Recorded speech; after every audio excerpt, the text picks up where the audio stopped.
बातमी आता ठाण्यातून आहे। ठाण्यामध्ये नेमकं चाललंय तरी काय असा सवाल उपस्थित होतोय। कारण एकाच दिवसामध्ये 3 मोठ्या गुन्हेगारीच्या घटना घडल्यात। वृद्धाला मारहाण झाल्यानंतर 2 जणांची हत्या करण्यात आली। क्षुल्लक कारणावरून 19 वर्षीय तरुणाची भरदिवसा हत्या करण्यात आली, तर तलावपाळीला एका भिकाऱ्याच्या डोक्यामध्ये दगड घालून हत्या करण्यात आली। शिंदेंच्याच ठाण्यामध्ये कायदा आणि सुव्यवस्थेचा प्रश्न गंभीर झालाय।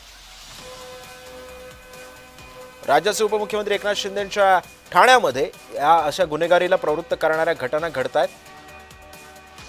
3 मोठ्या गुन्हेगारीच्या घटनांमध्ये सध्या नोंद करण्यात आलेली आहे।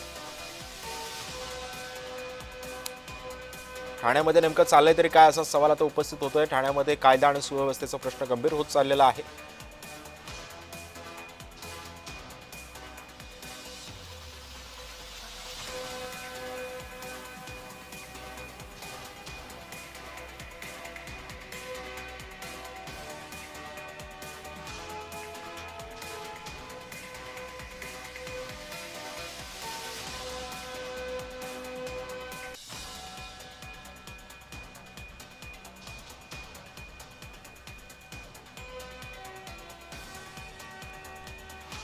त्यामुळे एकंदरीतच शिंदेच्या ठाण्यामध्ये कायदा आणि सुव्यवस्थेचा प्रश्न आता ऐरणीवरती आलेला आहे।